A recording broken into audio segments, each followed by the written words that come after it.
Hello everyone, মই ঝৰ্ণাছ creation চেনেলটোলৈ আপোনালোকক স্বাগতম জনাইছোঁ আৰু আজি মই আলোচনা কৰিবলৈ ওলাইছোঁ SEBA ক্লাছ 9ৰ ইংলিছৰ দ্য লেক আইল অফ ইনিছফ্ৰী কবিতাটোৰ সম্পূৰ্ণ অসমীয়াত আলোচনা। ব'লকচোন আমি এতিয়া পলম নকৰি ভিডিঅ'টি আৰম্ভ কৰোঁ। প্ৰথমতে আমি কবিতাটোৰ ওপৰৰ পেৰাগ্ৰাফটো পঢ়ি ল'ম। কবিতাটো হৈছে দ্য লেক আইল অফ ইনিছফ্ৰী আৰু ইয়াত আইল শব্দটোৰ অৰ্থ হৈছে আইলেণ্ড মানে এটা দ্বীপ। ইনিছফ্ৰী নামৰ এটা দ্বীপৰ কথা ইয়াত কোৱা হৈছে। This well-known poem explores the poet's longing for the peace and tranquility of Innisfree. ইয়াত explore শব্দৰ অৰ্থ হৈছে প্ৰকাশ কৰা বা বৰ্ণনা কৰা আৰু longing শব্দৰ অৰ্থ হৈছে আকাংক্ষা কৰা বা পাবলৈ বিচৰা, হেঁপাহ কৰা হ'ব আৰু tranquility শব্দৰ অৰ্থ হৈছে শান্তি বা নীৰৱতা। This well-known poem explores এই বিখ্যাত কবিতাটোৱে বৰ্ণনা কৰিবলৈ বিচাৰিছে the poet's longing for the peace and tranquility of Innisfree. কবিজনৰ যিটো আকাংক্ষা হয় ইনিছফ্ৰী নামৰ যিটো আইলেণ্ড হয়, আইলেণ্ডটোত যিটো এটা শান্তিময় পৰিৱেশ হৈ থাকে, শান্তি আৰু নীৰৱতাৰ যিটো পৰিৱেশ, সেই পৰিৱেশটো কবিয়ে পাবলৈ বিচাৰে আৰু সেই পাবলৈ বিচৰা আকাংক্ষাটোকে এই কবিতাটোৰ জৰিয়তে বৰ্ণনা কৰা হৈছে। A place where he spent a lot of time as a boy. A place where এডোখৰ ঠাই য'ত নেকি spent মানে কটোৱা a lot of time as a boy কবিয়ে বয়হুড হৈ থাকোঁতে মানে সৰু হৈ থাকোঁতেই বহুত সময় তাত কটাইছিল।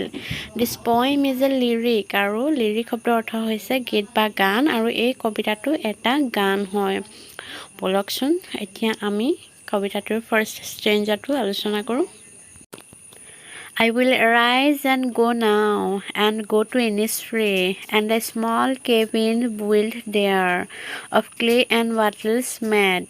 9 bin rows will I have there, a hive for the honeybee, and live alone in the bee loud glade. I will arise. মই arise মানে সাৰ পাই উঠা, মই সাৰ পাই উঠিম and go now আৰু যাম এতিয়া and go to Innisfree আৰু ক'লৈ যাম Innisfree-লৈ যাম।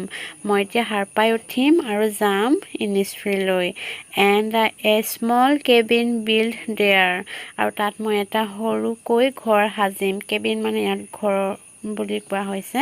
মই তাত এটা Innisfree-ত এটা সৰুকৈ ঘৰ Sajim. of clay and wattles made আৰু clay হৈছে মাটি বা বোকা আৰু wattle শব্দৰ অৰ্থ হৈছে বেৰ তৈয়াৰ কৰাৰ বাবে পাক খোৱা লাঠি হয়। তো তেওঁ তাত পকী ঘৰ নাসাজে, কেনেকুৱা ঘৰ সাজিব, এটা মাটি আৰু বোকাৰে বাঁহৰ লাঠি দি তেওঁ এটা বাঁহৰ ঘৰ তৈয়াৰ কৰিব। 9 bin rows will I have there আৰু ৰ'জ মানে হৈছে শাৰী, বিন মানে হৈছে মাহ, 9 শাৰী মাহৰ তেওঁ খেতি কৰিব যাতে তেওঁ তাত খাবৰ কাৰণেতো কিবা এটা লাগিব, সেই 9 শাৰী তেওঁ মাহৰ খেতি কৰিব।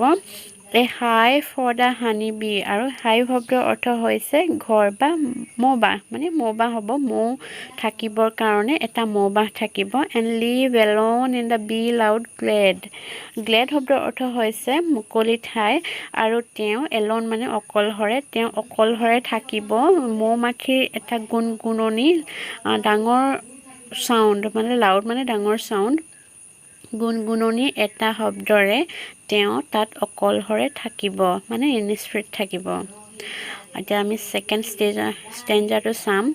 and I shall have some peace there, for peace comes dropping slow, dropping from the veils of the morning to where the cricket sings. There midnights all a glimmer, and noon a purple glow, and evenings full of the linnet's wings. and I shall have some peace there আৰু তেওঁ তাত অলপ কি পাব, শান্তি পাব, মানে Innisfree-ত গৈ তেওঁ শান্তি পাব। for peace comes dropping slow আৰু তেওঁ শান্তিটো একেবাৰে একেদিনাই মানে গোটেইখিনি শান্তি নাপায়, তেওঁ লাহে লাহে শান্তি পাব। dropping slow মানে লাহে লাহে পৰি আহিব বুলি কৈছে, শান্তিটো লাহে লাহে আহিব। dropping from the veils of the morning to where the cricket sings. ইয়াত veils শব্দৰ অৰ্থ হৈছে আৱৰণ। তিৰোতা মানুহবিলাকে মুখখন ঢাকিবৰ কাৰণে এখন কাপোৰ ব্যৱহাৰ কৰে, সেইখনকে veils বুলি কোৱা হয়, কিন্তু ইয়াত কোৱা হৈছে ৰাতিপুৱাৰ যিটো মেঘাচ্ছন্ন আকাশৰ আৱৰণ, সেইটোৰ কথা ইয়াত কোৱা হৈছে।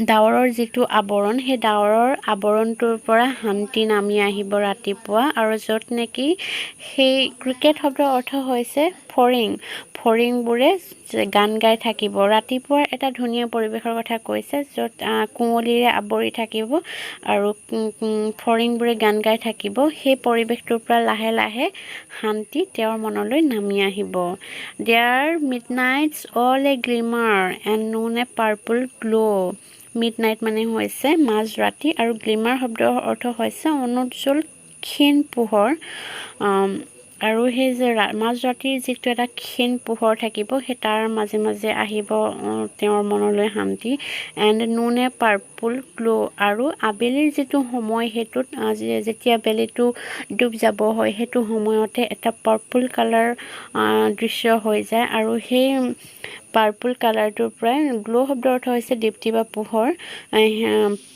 বেঙুনীয়া হৈ থকা এটি পোহৰ আহিব তাৰ জৰিয়তে তেওঁ শান্তি নামি আহিব and evenings full of the linnet's wings আৰু লিনেটছ হৈছে এবিধ সৰু ঠোঁট চুটি এজনী সৰু চৰাই হয় মুগা আৰু ধূসৰ বৰণৰ মানে ইয়াত কৈছে ন গ্ৰে আৰু ব্ৰাউন কালাৰৰ এজনী চৰাই উইংছ মানে হৈছে ডেউকা বা পাখি গধূলিৰ সময়খিনিত লিনেট চৰাইৰ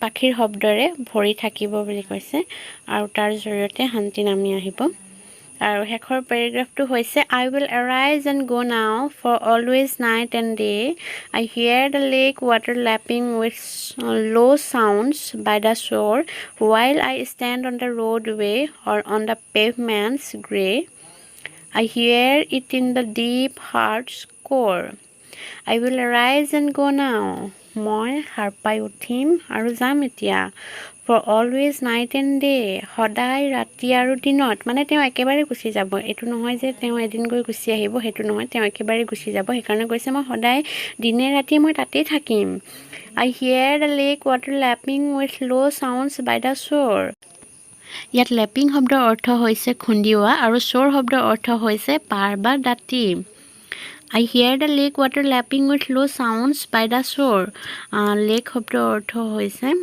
হ্ৰদ যেতিয়া হ্ৰদৰ পানীখিনিয়ে সৰু সৰু শব্দ কৰি পাৰটোত আহি খুন্দিয়াবহি আৰু তাৰ যিটো সেই শব্দটো মই শুনিবলৈ পাম while I stand on the roadway যেতিয়া মই ৰাস্তাত থিয় হৈ থাকিম ৰাস্তা মানে য'ত গাড়ীবোৰ গৈ থাকে অহা যোৱা কৰি থাকে ৰাস্তাৰ পৰা মই শুনিবলৈ পাম or on the pavements grey আৰু গ্ৰে কালাৰৰ যিটো পেভমেণ্টছ মানে ফুটপাথ মানুহবোৰ খোজকাঢ়ি যাবলৈ যিটো ৰাস্তা দিয়া হয় মই সেই ফুটপাথৰ পৰা সেই শব্দটো শুনিবলৈ পাম I hear it in the deep heart's core আৰু deep মানে হৈছে গভীৰ core শব্দৰ অৰ্থ হৈছে অন্তঃস্থল মানে হৃদয়ৰ নিভিত কোণৰ পৰা তেওঁ সেই শব্দটো শুনিবলৈ পাব আৰু সেই শব্দটো হৈছে হ্ৰদৰ পৰা যিটো সৰু সৰু সাউণ্ড কৰি পাৰত যিটো খুন্দিয়াব তাৰ শব্দটো তেওঁ কবিয়ে হৃদয়ৰ নিভিত কোণৰ পৰা শুনিবলৈ পাইছে ইমানলৈকে আছিল কবিতাটো আৰু কবিতাটো যদিহে ভাল লাগিছে তেনেহ'লে লাইক কৰিব কমেণ্ট কৰিব আৰু চেনেলটি ছাবস্ক্ৰাইব কৰিবলৈ নাপাহৰিব ধন্যবাদ